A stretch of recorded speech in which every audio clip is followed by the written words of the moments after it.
know that I absolutely understand how upsetting and how frustrating and how debilitating these kinds of situations can be personally. So definitely an interesting background. But I guess my most recent experience and one I really wanted to talk about, because I feel like there's it can be really overt toxic cultures in a workplace, but they can also be really subversive cultures where it's not always apparent what's going on or the kind of toxicity that's sitting in an organization. I think it's very clear when you look at something like Mad Men, where it's just so overtly clear that there's inappropriate behavior going on. And those kinds of workplaces are pretty rare, to be honest. Generally, and certainly the most recent experience I had, I actually worked for an organization that had 80% women as its headcount. So there was this kind of sense that, well, we're fine. We're fine with this because we've got so many women. We can't be a toxic workplace because we've got all of work here. We've got people who are female who work here. We've got LGBTIQ employees. Like, we're doing fine. And I guess what I found really interesting, and from my role in HR, was then going and actually taking the data and really testing that hypothesis of like, okay, well, let's see how good we are.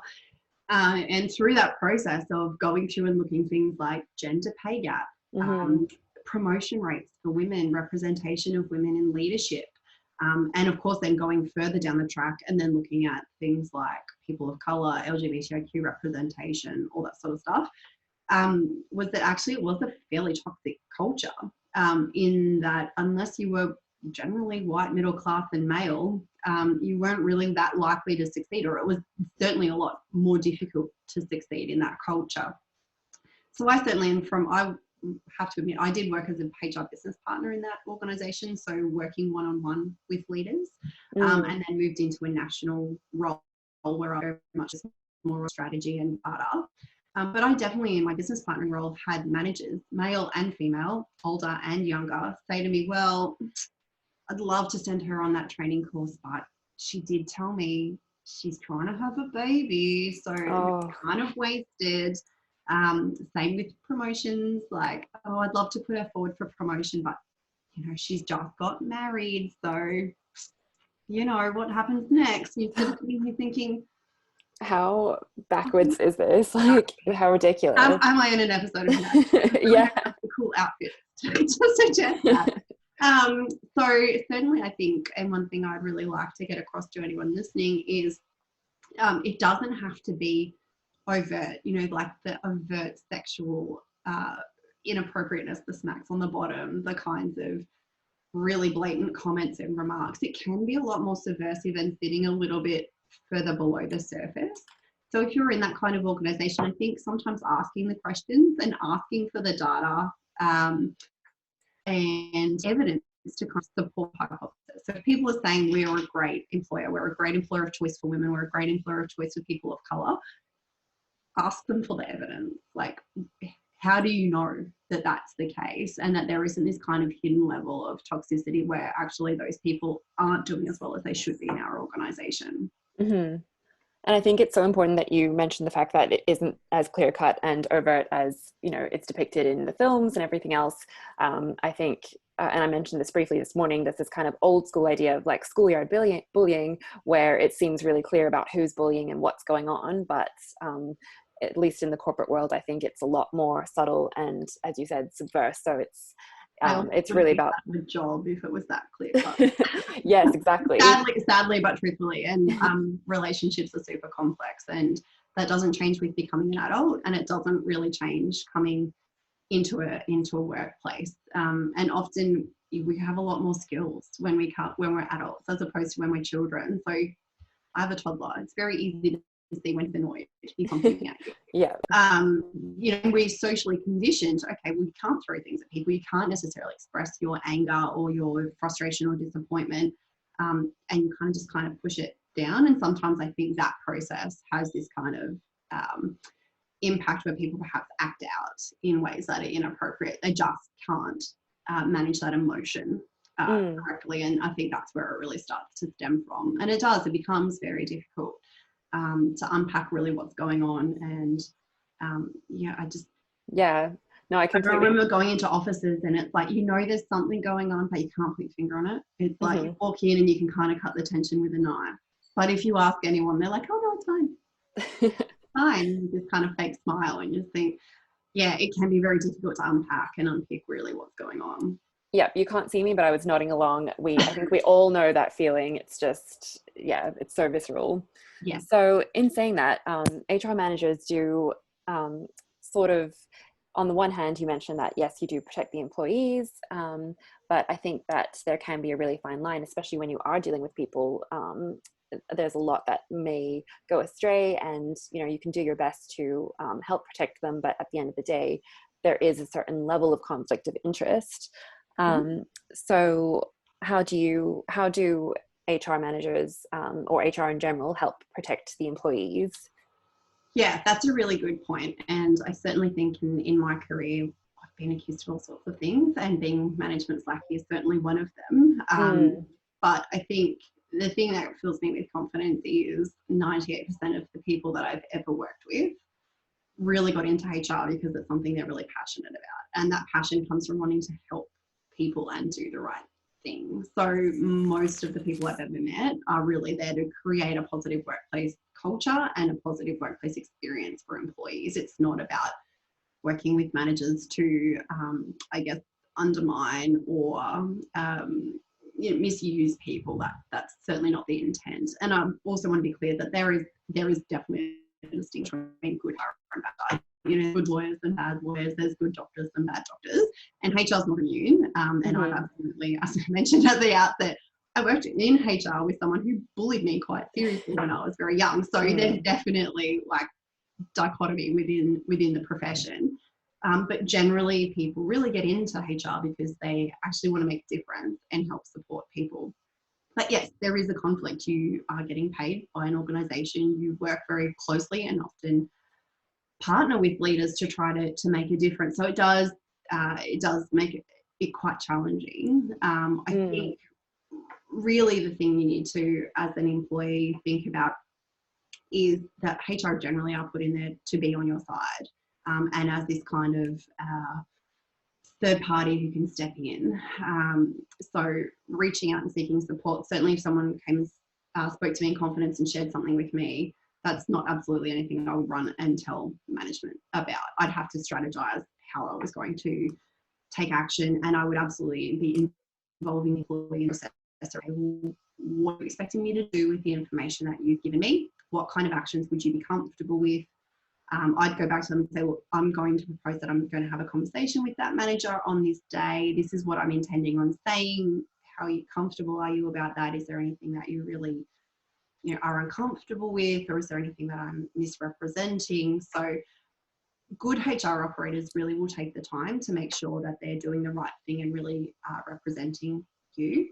I think the other thing that can be really challenging mm-hmm. is this perception, because we're often working one-on-one with managers. So I've business partnered with a lot of managers. So I spend a lot of time in their office talking about things. And so the I perception can can be that imagine. I have a very close relationship with that manager, which I do out of necessity, but it doesn't mean that I wouldn't be working with, coaching or supporting that manager to change their approach or improve their approach if someone came to me with information. Um, so it is really difficult. And I guess in terms of trying to assess whether you've got a good HR practitioner or a less good HR practitioner, Mm-hmm. ask around, talk to other employees, perhaps people who've been in the organisation longer than you, and ask them about, like, have you had any interactions with them? How did that pan out? Usually people will be pretty honest. I would ask more than one person, however, because not Yeah. one person's experience is not everyone's experience. Certainly if someone's been performance managed or something in the background, there might be other things that are sort of feeding into that perception. So ask around. I think that's really important. I think sound them out. Like, start with something little, like just go in with like a lower level inquiry and just kind of get a feel. I think you can really need to trust your gut in some instances. And I think you can generally get a sense from people's tone in email or over the phone, or if you ask them a basic request and they come back with more than you were expecting, that they're probably a person that's there to help. as opposed Mhm. to if you just get like the bare minimum, or you feel like, you know, how dare you ask me that question? I'm way too busy for this. That, you know, you're going to get a kind of different read on that person.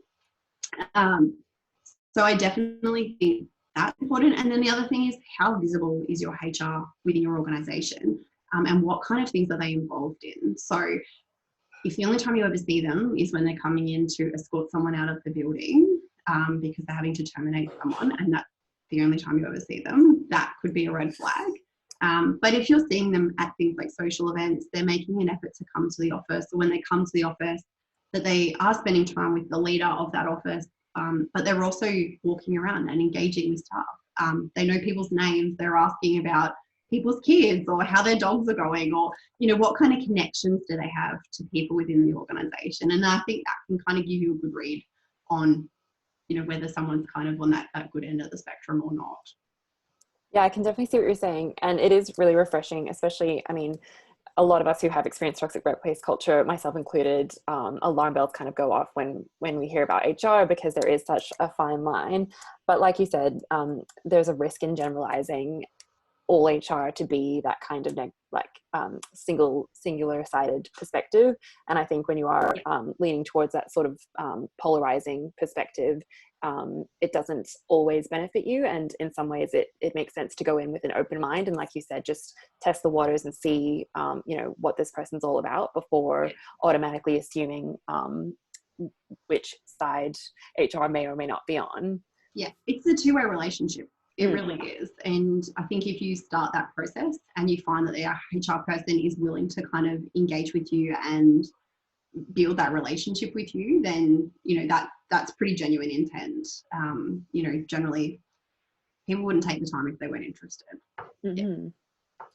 And I think that, I mean, so moving aside from the fact that obviously the person may have good intentions, sometimes I guess HR is heavily bound by policy and legislation. Mm-hmm. So it's not as easy as just, you know, having good intentions when at the end of the day you are bound by the contracts that are put in place. Mm-hmm. So how would you kind of skirt around those factors? Yeah, that's a really good question, and one that I think not so many people are aware of.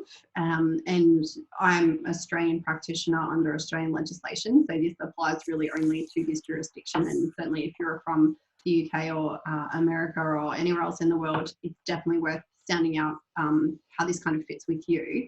But all managers, including HR managers, are bound under our occupational health and safety legislation with a thing they call duty of care. And basically that means if we're ever aware of a situation where someone's health and safety is at risk, we are obliged to disclose that to a senior person. So it's something we have to escalate and take reasonable action on. And the reason that's important in this context is that people's health and safety is impacted by bullying and harassment. So if you disclose something where I'm concerned about your health and well-being, as a result of the actions that have been taken and what you've told me, I'm then duty bound to do something about it. And I know I've had so many people come into my office or call me on the phone and say, can I just tell you about something? I don't want anything to happen. I don't want you to say anything. I don't want you to do anything. And then unload this kind of story. And you think, no, you can't take that back. So one thing I became really vocal about was actually disclosing. So anytime someone kind of closed the door and said, oh, do you mind if I have 5 minutes? Can I tell you something?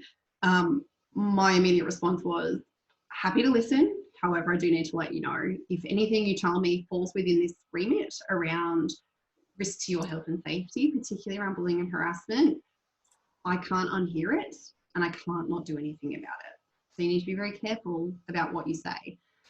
And it's hard because you do want people to disclose to you so that you can take action and proactively do something to make that person's life better. But also I think sometimes people come just to kind of vent and unload. And HR is not always the right place to do that. If you're trying to work things through in your head, that's not necessarily the appropriate way to do it, because you can put us in an awkward position too, where we know that you don't want us to do something, but we really, you know, it's a risk to our professionalism if we don't, and we can actually get in real trouble if we don't follow the law. So that's one thing to think about. It's, you can definitely come and ask about, oh, if someone's, go for a hypothetical. If someone's kind of experiencing something like this, what's the firm's or the company's policy on how these kinds of things, how these kinds of disclosures are handled? Or is there a copy of policy that I can look at that talks about, you know, X, Y, and Z? That I don't have to disclose, that's fine. And I can give you some advice. And then if you do want to take steps, then you can come and provide, you know, the specific information. So I think that's one thing to be really mindful of. And if you're not sure as an employee, ask and say, look, there's something I want to talk about, but I'm not really sure how far I want it to go right now. Can I ask what the duty of or the obligation of disclosure is around content? And they should be able to tell you like where the line is. And if you start talking, I've certainly had conversations where I'm like, I'm just going to say that you're very close to the line. Yeah. So be very careful what the next sentence is, because, you know, we're getting quite close. So that's really probably the most significant piece of legislation that impacts really HR and how we kind of manage these situations. Well, thank you for sharing that. I think that unfortunately a lot of the ones that I've dealt with are not that transparent. So the fact that you disclose very clearly where that line is, it makes it, you give them the option to either cross that boundary at their own expense or just keep it in mind so they know where to tread moving forward. You need to be ready. There's nothing worse than someone kind of coming to tell you and then you kind of have to zoom off and do something with it and they're just like, whoa, that was not what I was intending. Certainly I think if you're wanting to kind of work through and you're experiencing those things, hopefully there's other mechanisms. So I know a lot of options for family assistance programs, so usually with psychologists, that you can book complimentary appointments, I think 3 or 5, generally free appointments, and that might be a better way to go and tease out a little bit about what's happening and what kind of actions might be available to you, because that is that, like, it's like patient-client confidentiality. Yeah. So they can't disclose, and they can't disclose back to the business either. So that's a really good safe space to have those conversations. And similarly, there's lots of like Beyond Blue and other kinds of mental health organizations that can kind of play some of that role as well. And connecting with the people that you trust and love, so your friends and family, sometimes just kind of vocalizing and sharing that kind of information can kind of get to a point where you feel maybe ready to take some next steps. HR is not always necessarily the best first port of call. And that sort of, I mean, you mentioned the hypotheticals where you can go approach HR with a hypothetical question. And although I think that's really handy, there is a fine line with sharing a hypothetical and then HR putting 2 and 2 together and potentially feeding that information back to the wrong party. So again, it really comes down to assessing what kind of HR you're dealing with and where their priorities lie. Absolutely. Go back to the previous point. Yeah. Test them out on some basics like leave policy or something first. Yeah. Start small. Yeah. So in saying that, for the people who are, currently suffering with various elements of toxic workplace culture, how would, other than approaching you for solutions, you did mention that people should be focused more on the workplace arrangements rather than their own personal issues, and then seek outside help for that as well. But sometimes it can get really blurred. The two go hand in hand. How would you sort of approach that solution? Yeah, and I think anyone that's in this kind of experience where they're having any kind of experiencing with harassment, bullying, that kind of toxic culture, again, that can be very difficult to put your finger on exactly what's happening. So I completely appreciate it. It's a really overwhelming situation and a really upsetting information. And the difficult thing is if you're in that emotional state, decision making becomes quite challenging. So I think that's one thing to remember, is kind of cut yourself some slack. It is a really discombobulating experience, and even the people who are the most robust and resilient can really be knocked down by this kind of experience. So definitely seeking that support if you have it available, particularly if it's provided by your organisation. That kind of mental health support is really good to kind of proactively take some steps, but do that in a supported and structured way.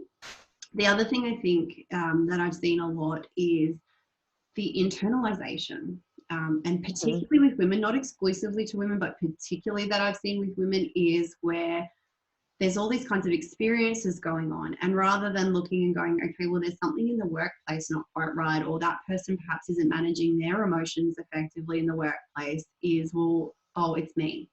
And it's something I'm doing. And if I just turn myself into this human pretzel and change everything about who I am, this problem will be fixed. And I see this so many times. And unfortunately, most of the time that we understand what's going on, or that there is something really specific going on, is usually when someone leaves and they've got nothing left to lose and they lay it all out on the table. And suddenly the 5 years of stuff that they've been putting up with comes out.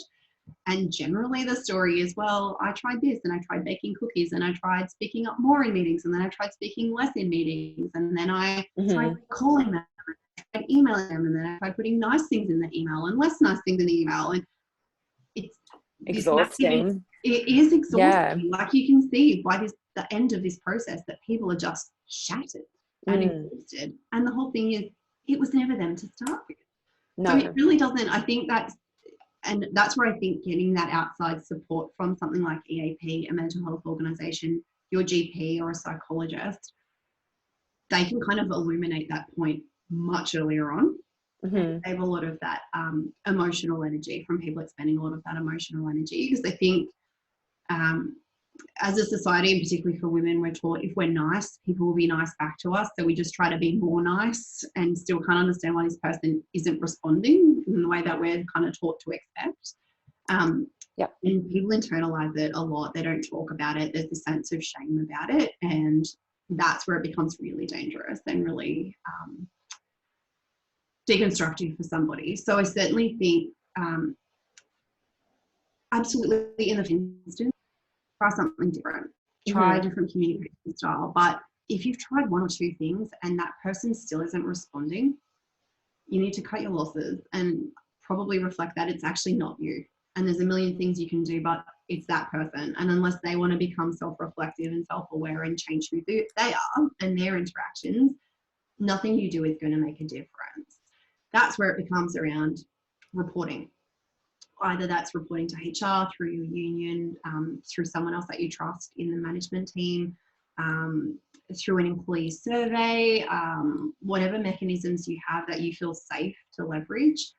The earlier you speak up, generally the easier it is to manage. The more people that speak up, the more examples there are. So a lot of the time people feel like, this is just me. No one else, they don't treat anyone else like this. I've never seen another example like this. That's generally not true. There's usually a pattern, and normally when you come and disclose, I'll be like, yeah, I've seen this before. But that means that, you also be working later on something and have been for 18 months and we're not getting any feedback. So we're thinking, great, the coaching that we're putting or the training that we put them through, it's worked. We're not getting any more complaints. When really it's just people not disclosing. So sometimes sharing that information can be really helpful, because we don't necessarily know what's going on in the background at that level either. So certainly if you feel safe to do so, speaking up is so, so important. But as we've talked about, pick an avenue that's safe for you, whether that's some kind of survey option, whether that's a trusted HR partner. And the other thing with HR is I know a lot of people have business partners, so you've got a specific like reporting structure into HR. If you're experiencing something like this and there is just someone in that HR team that you trust, and that's not necessarily the person that you're necessarily aligned to, you can still reach out. Generally, there won't be a HR person who'll be like, look, that's not in my remit. I can't talk to you about it. We may have to kind of inform the other person that there's something going on, but certainly HR will let you know, like, thank you for telling me. This is how I've kind of got to respond in this process. It's not my area. I do have to kind of involve these other people, but if you're comfortable, these are the steps I can take. Because sometimes you get a HR person and then you don't know them. So certainly I think, using those connections that you have. So however you feel safe, use your voice. That's the most powerful thing that you have. And definitely don't internalize, because if you're feeling that way, chances are other people are feeling that way, or they have felt that way in the past. Very rarely do bullies come out of the blue and just start picking on you. There's usually definitely a pattern of behavior that's probably been tried to be managed before. Yeah, I think far too many of us can relate to that element of internalizing the issue, and it really does take looking at the whole process and taking a step back to realize what's going on. So it's refreshing to hear that you also have that perspective. Because I did it myself. Yeah, I was about to say, you sound like you've got experience. John home thinking, well, what can I do differently tomorrow to try to change this? And by the sort of 11th, 12th month, I was like, oh, wait, there's nothing, because it's not about me. Yeah. It's about that other person. Yeah. So try to get that point a little bit earlier than I did in my experience. And I think the fact that you sort of check in on regularly within the people and say, you know, this, there's the option to involve other people as well. Are you comfortable with that? Is, again, one of the key differences between a positive HR and one that might have different intentions, because you're constantly having that two-way communication instead of just taking the information that you've received and feeding it back to the top.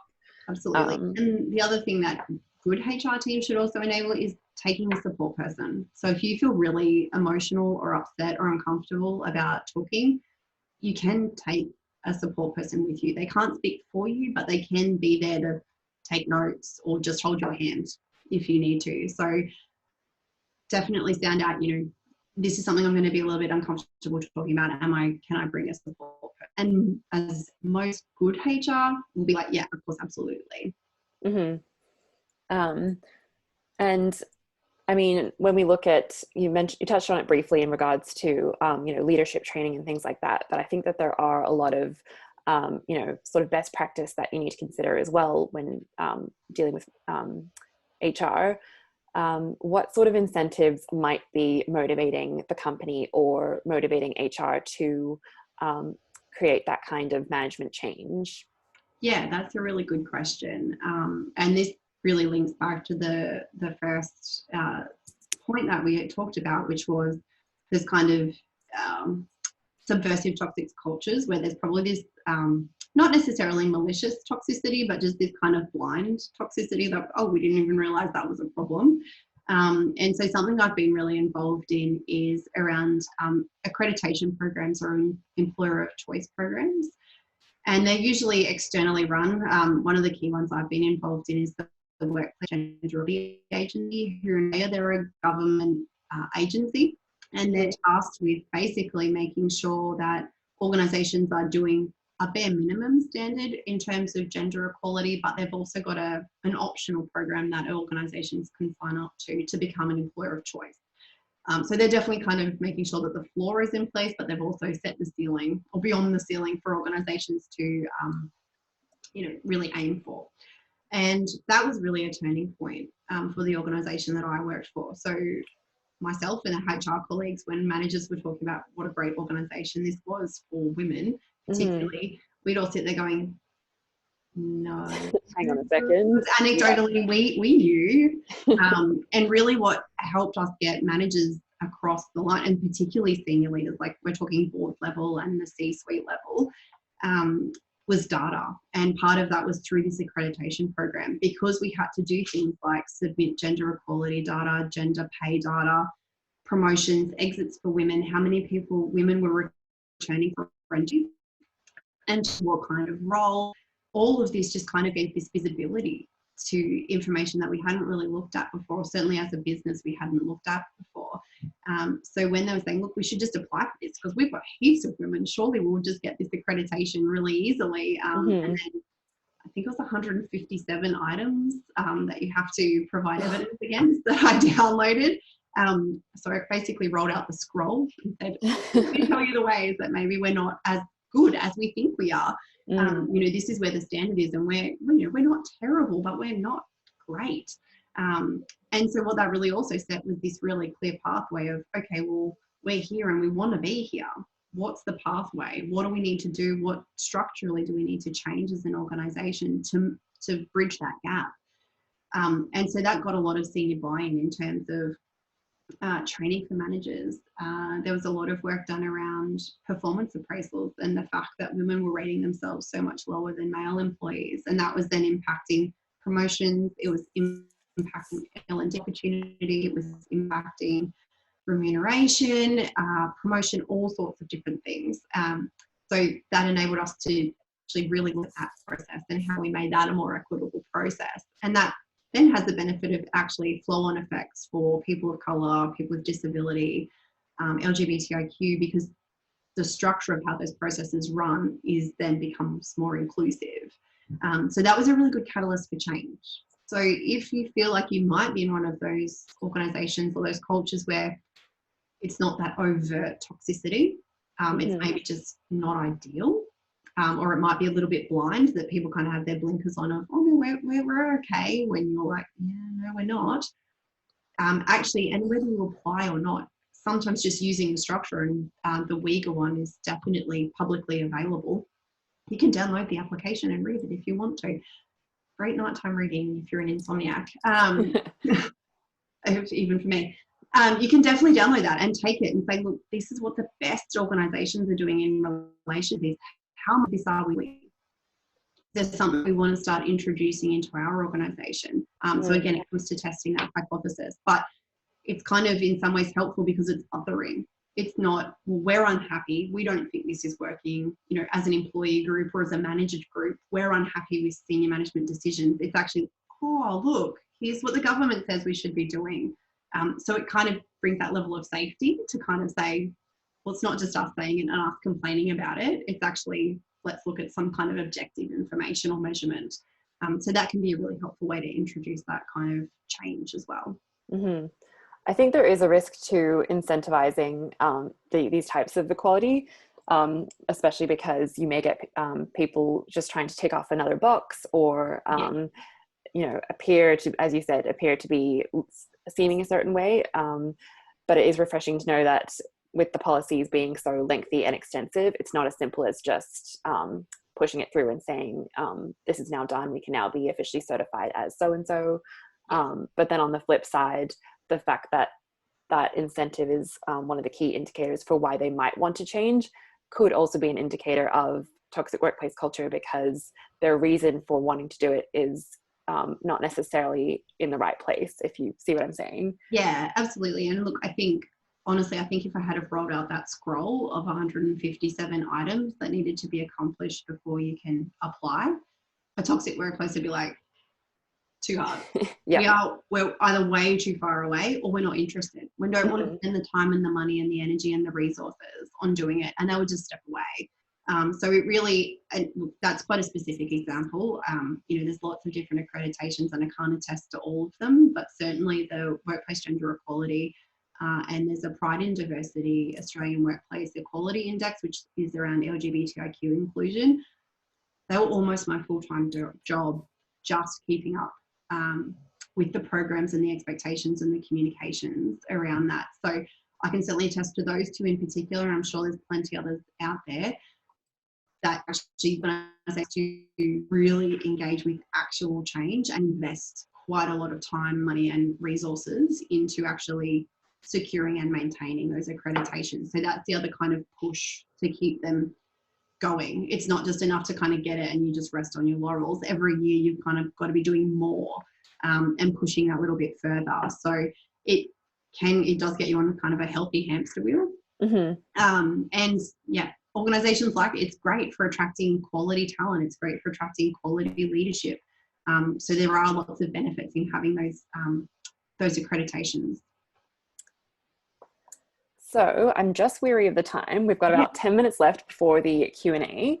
But before we dive in, I have to address what's going on currently with COVID-19 and how this is all playing into what we're dealing with. So do you think COVID-19 is paving the way for long-term conversations around remote work becoming the new norm? I know what you were saying about having kids and everything else. This is quite a loaded topic, but in general, how do you see this new norm coming to fruition? Yeah, I'm very much on the fence, and I've had a lot of conversations around this with colleagues and peers. I am filled with a sense of optimism that these kinds of situations, the silver lining will be this kind of new normal and this kind of shift towards not just remote working. I think people are getting very caught up in this remote working thing. To be clear, what we're doing isn't remote working. We're in lockdown from a pandemic and trying to keep some semblance of the economy working. Mm-hmm. Most organizations were not geared up for this. So they have rushed into a remote working situation. And this is where I end up kind of sitting on the fence. There's some who'll do it and go, okay, the sky didn't fall in. Our employees did work. They didn't just sit on the couch and watch TV. All the other kind of misconceptions that come with working from home. And so they might be more inclined to consider remote work as we move into new normal. And there's going to be a whole bunch of organizations who have kind of hodgepodged some solution together. Yeah. It's far from ideal. And I think the big point is most people who, when they work from home or work remotely, don't have children in the space that they are working. Like kids are either at school or in daycare. Mm-hmm. And that's not necessarily a luxury that people have at the moment. So this isn't necessarily a true test of what working from home and remote working is in an ideal situation. So my concern is that there'll be a whole bunch of organizations that look and go, oh, productivity was down. All these people had their kids everywhere. Nothing got done. It was, there was data security issues, blah, blah, blah, blah, blah. And they'll use this for the next 5 or 10 years of, oh no, we tried remote working during COVID and it was a disaster and we're not going there again. It was too much, too hard. We can't trust our people because they didn't do what we thought they would. I heard a horror story, I think it was on LinkedIn that someone shared yesterday, that their manager had asked them to download software onto their personal computers that they're using from home that took a screenshot of their screen every 5 minutes and emailed it to them. Yep.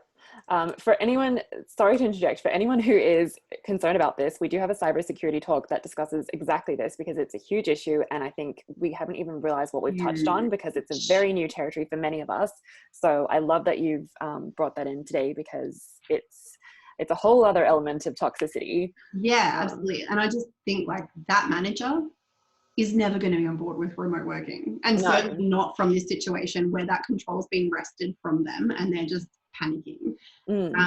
So look, I really think there's probably going to be organizations that really connect and run with this and see the opportunity of it, and that's amazing. But I still think there's going to be a whole bunch of organizations that see this as a failed experiment and kind of as justification for going back to the way things were pre-COVID. I think that will be to their detriment. And I really think probably the driver for change is not COVID and this situation that we're in now. It's actually employees. And it's going to be people looking at the situation, how long we're in lockdown. I think some of the predictions now are into October. The habits that people form. Like I know walking around, I see so many parents out taking their kids out for a bike ride after dinner. You never see that ever normally, like pre-COVID. So I feel like the longer this goes on and the longer that there's parents, and not just parents, there'll be tons of people like, you know what, I like doing yoga at home before I log in the morning. It really sets me up for the day. I feel really good. But when my boss expects me to be at the office at 7:30, I don't have that freedom. So I really think that the drive for change is not this situation. It's the habits, and it will be the expectations that employees have moving back. And it will be this kind of move away. So those organizations that are trapped and want to go back to where things were pre this situation, that their talent, their top talent particularly, will leave. And that's going to start to make their cogs turn of maybe they do need to adapt and change. And the people who will benefit are those organizations that are ready to adapt and ready to run with kind of the full program, not just remote working, but a flexibility program that allows employees to access what they want, when they want, and how they want for any reason. They will be the big winners. And that's really what's going to push that change. And I mean, this really brings to light as well the managers that are sort of a lot more caught up in the controlling elements of work. So this whole thing of, you have to be seeing the people working, otherwise they're not working at optimal levels, and this kind of like micromanagement. So for those of us who are experiencing this kind of controlling manager, whether that be remotely or in whatever environment, how would you suggest they deal with that? Yeah, that's a really tough question because it comes back probably to where we started, which is around the organizational culture itself. I've worked in organizations that are super supportive of flexibility, and that kind of behavior is really unacceptable. But for whatever reason, it might be someone who's newly promoted and isn't really confident in their people skills, who kind of panic and go into kind of control mode or micromanagement mode. Might be someone who's been recently hired, said the right things in interview, but maybe acts in a different way on the job. Yeah. But they're an outlier. So if you came to someone like me in HR, I'd be like, well, that's odd because that's not how we operate. And here's all the policies that they're not in line with, and here's the cultural norms that they're not in line with. And so it's very easy to kind of change that behavior, explain to that person why their behavior or their actions aren't in alignment with the organizational expectations. It is more difficult if you have a manager like that, where that is the expected way of working. And there are organizations that do have those expectations of their managers, and then that's a very different situation and a much more difficult situation to shift. I think if you're in that first category, where you've maybe been elsewhere in the organization or had other supervisors in the organization, and this is an unusual situation for you to have a really kind of controlling leader, I think speaking up, whether HR, whether that's through your union, whether that's, again, using relationships that you have through the management channels, because it seems like that's a solvable thing. I think if you're in that situation, in that other organization where actually every manager you've had kind of exhibits the same behavior, you can see that behavior perpetuating up the line. Like, it's not just that leader, it's their boss that's kind of the exact same person. Really, you need to be looking at, is that an environment that you're wanting to be working in long term? Because the ability to shift that culture, certainly from the ground up, can be really difficult. I certainly think you can leverage things like your employee surveys, or the union, those kinds of more safe channels to feedback. But ultimately, it's potentially about that person and the organizational culture, and that unless there's kind of this buy-in at senior level to really shift that culture, that's really difficult to do. So I think definitely having to think about which camp you might be sitting in, definitely which course of action. But certainly I think if you're in that organisation where that kind of behaviour is the norm, I'd really be looking at finding one of these organisations to move to in the long term, and what you need to do to position yourself to be able to transition. And it's so important that you cover that as well, because like you said, it is such a complex and nuanced issue. It really does come back to going to the bare bones and reassessing the situation for what it really is, and doing what you can to maintain that sense of control, even in personal control, even in a state of chaos. Absolutely. And I think even if you're in that organisation where that seems to be the embedded culture, if you're brave enough to put your head above the parapet and say something, do it.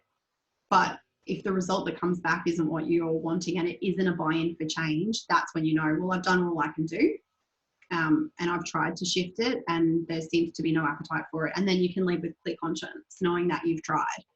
But not everyone feels safe to do that, and that's completely understandable. So if it's just view of like, look, this is bigger than me, I need to just, again, come down to control and come down to protecting self. If it's just exit stage left, then that's absolutely what you should be doing. Well, it sounds like you've been on quite the journey, from decades in HR and specializing in people and culture, and now to being the founder of Zest. Please tell me a bit more about that and what you currently specialize in. And what's coming up. I've been really passionate about HR for a really long time, nearly 20 years now, since I started studying HR. And my main catalyst for studying HR was I used to work as a beauty therapist, and I had so many terrible managers that I decided I wanted to go and learn how to be a really good one. And that led me into HR in the first place. And I recently had a shift in employment. I went on parental leave, and then was made redundant while I was on parental leave. So I kind of had this ability to think about, well, what do I really want to be spending my time on? What am I really passionate about? And really, when I got down to is I really like taking average organizational cultures and making them awesome, and creating spaces where people genuinely want to come to work and where they can really genuinely contribute while they're in the workplace. So truly inclusive workplace cultures. And my really niche areas that I love involve or implementing and initiating are diversity and inclusion, flexible working, and employee experience. So that's employee survey programs and the way that data is used and leveraged. So they're definitely my passion areas. So Zest was definitely founded around that, and hence the name as well is around it's adding zest to a workplace to make it a little bit fresher and a little bit more fun and a little bit more interesting. So yeah, that's really where I came at it from. So it's a really exciting journey. So I love opportunities like this to be able to talk about what I do and what I'm passionate about. And certainly if that helps lay some groundwork for best practice or inspire HR leaders or business leaders to kind of look at what they're doing or push harder for change, you know, that's my ultimate aim, is just inspiring, as I said, taking those kinds of, say it's from blah to brilliant, that's my mission. Oh, I love that. I think we could all use a bit more zest in our lives, and particularly in that corporate world and working places. Absolutely. So I really banish the that. beige. Yes. I worked in federal government for so long, and if I see another grey cubicle, I think I'll scream. Well, with that said, I think we've got some time for some questions. So if any of the participants have questions that you'd like to ask, you can just pop them into the Q&A and we will get to them as soon as possible. So we do have a question about, here we go. It says, even with positive and effective staff, what are the limits to what HR can achieve with hierarchical bullying and harassment? That's a really good question. And it is really difficult. And I've certainly worked in organisations where you do feel a bit trapped because you're definitely trying to do the right thing by employees and raise issues and just kind of getting shut down at that senior level. I guess it comes down to, as you say, that hierarchical, like who else has HR got to leverage? So as a business partner, my next move would be involving my levels above up into sort of general management level, and trying to get them to influence at that senior level and trying to get them to position why it's important. A lot of it does come down to personality, which is really hard. The other thing that I've personally leveraged to try to change the conversation, and this sounds horrible and I apologize for it in advance, is money. So there's really key things that organizations are concerned about, all organizations are concerned about, and it's usually profitability and it's usually retaining their top talent. So there's usually people who are earning them lots of money or have really specific IP knowledge, and it's really expensive if you lose really top performers to replace them or to train people in the business to take their place. So I'd be pulling those levers as well around, you know, we've got this leader, there's a problem, and their exit rate for their team is at 18-20%. Let's calculate the estimated cost of what that's costing the business, let alone all the other information, corporate knowledge that are going with those people that are leaving. So at that level, I'd be influencing at that kind of way around, well, this is the actual financial cost to the business. The other thing is risk. Like if we don't do something, someone is going to lodge a bullying and harassment claim, an anti-discrimination claim, something is going to happen and it's going to open the organisation up to significant risk. I would much rather start at the like, this is wrong and we just need to do something about it because this is not appropriate. That's always the ideal. But where you're maybe not getting traction on that, I definitely think starting to pull those business levers around risk and profitability, and certainly around talent retention and attraction, can be helpful. But it's a good question. And that actually covers a couple of the other questions which overlap a little. What would you recommend to do if HR does appear to be more supportive of leaders, or if they are suppressing reporting and delivering that towards upper management?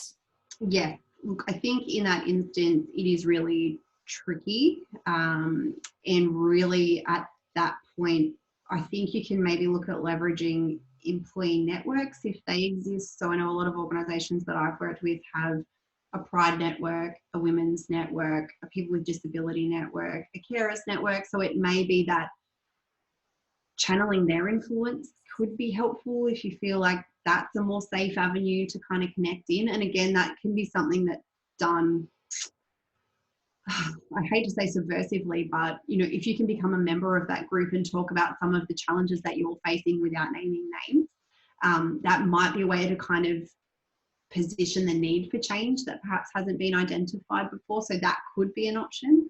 The other option is unions. They do play a very similar role in some cases around employee advocacy. So where I would say there isn't a good HR option, leverage a union, because they can be a really great advocate. They often also, like HR, good HR, will know. So normally if you're talking about a manager that they've come across before, they'll nod sagely, and they'll be able to then either feed that into the HR team or into their representative groups, whether they've got consultative committees or whatever that might look like. The other thing they can do is actually start action against the organisation if they feel like the organisation isn't responding appropriately to issues that have been raised. So that can be a really effective channel as well if you have that available to you. And the other thing would be if HR is not great, but you have good relationships at a management level. So you might have a manager in another team, or a previous manager that you worked with that you've got good connections with, you can maybe leverage that network. But again, if that issue is really that hierarchical issue that we touched on before, that can be a challenge even for other managers to kind of navigate through. But definitely, I certainly think that kind of influence through employee networks, if you have them, and the union, if you have them. And we also have a question in regards to workplace culture. So what do you recommend when the culture you were told about in the interview is not what it is when you show up there on the first day? So common. Yeah, I know. We always talk about you sell a Mars bar and you get a Snickers and you think, not what I signed up for. Yeah, it is a really common issue. I guess what you need to consider is how vastly different is it? Like, recruiters sometimes will upsell, but sometimes, there's like an EVP package, an employee value proposition package that they're talking about around flexible working and things like that. And that may well exist in the business generally. It just may not be manifested in the team that you're working in the same way. So is it something that's like just a fundamental, we were told that this organization is flexible, they have a policy, but no one does it? Like, it's just a fundamental disconnect between what you were told and reality. Or is it the organization that's kind of true, but in this specific team or in this specific environment, it's not as true as it could be. So I think that's an important distinction. I think if you come into a business and they've said something and it's polar opposite, or you just absolutely can't see any evidence of that, that should be a really big red flag for you. And I think, Catherine, you touched on that point around organisations signing up for accreditations and having all these stamps on their website. Yep. We're great at all of this stuff, and then you get there and think, where's the evidence of Hang on a second. Yeah, that can be really challenging, because I think, in that case, they are just doing it to attract talent, like you've just been attracted in. And there just doesn't seem to be any substance. So I think kind of tractioning change in that instance can be really difficult. However, I think, provide feedback. If organisations, I think more and more of them are doing onboarding surveys. So as you kind of settle into a business, they're asking you for feedback and questions. Be honest. Sometimes HR will connect in with you, or your leader might connect in with you to find out how you're going. Again, that's an opportunity to kind of, well, I was told this and I don't see any evidence of that. Can we have a conversation about that? So that could be a powerful question. But ultimately, if they're really not coming up with the goods, then you need to look at if that's somewhere that you really want to be long term. If you get there and it's like maybe just in that team, I certainly think, again, leveraging those mechanisms, so the surveys, and perhaps connecting in with the HR or the recruiter who recruited you and saying, look, we had this conversation during that process, but I'm really not seeing that in evidence. Can we have a conversation about that? That could be something that triggers that kind of conversation and hopefully leads to a positive outcome. But yeah, it's pretty common.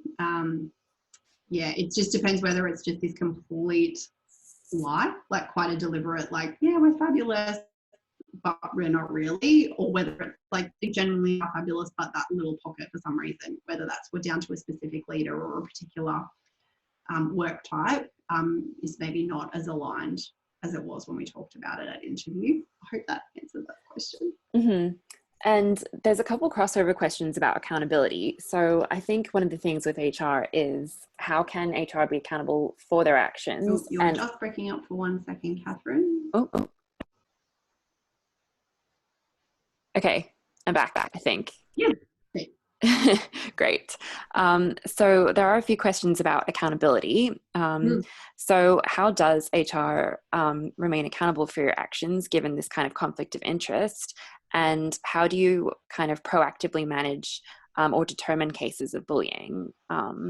What's your role within that, I guess? Okay.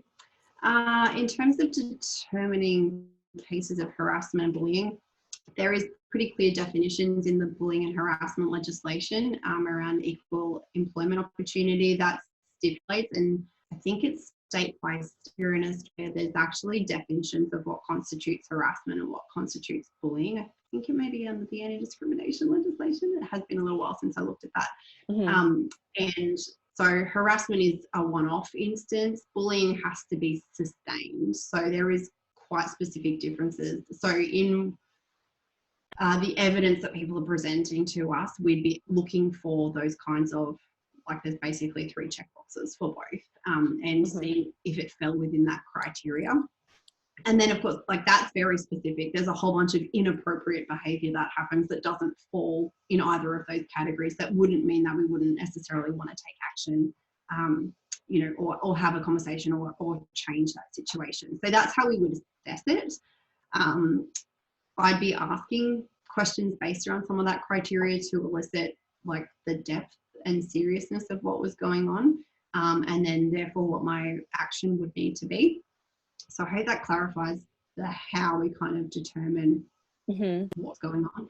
The other thing would be there are other instances that I'm aware of. So either because I've been a business partner with that team for a long time, so I might have some previous history. I might go and talk to colleagues, and particularly if they've managed that team before I have, to see if they've got any instances and whether this is like a repeated pattern or whether this is just something new that's happened, because that would, again, would maybe help me to kind of tailor my approach a little bit more. So in that sense, you're sort of holding yourself accountable rather than there being another governing body that holds you accountable.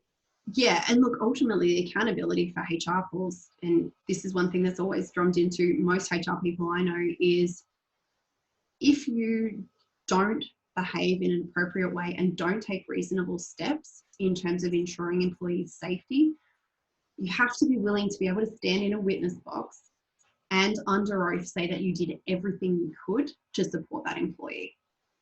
So there's no greater test and holding yourself accountable to, okay, so if I was have to go and give evidence at a tribunal, in a court of law, which any situation around employee management can end up in one of those areas, can I legitimately stand there and say that I did everything I could to the best of my ability?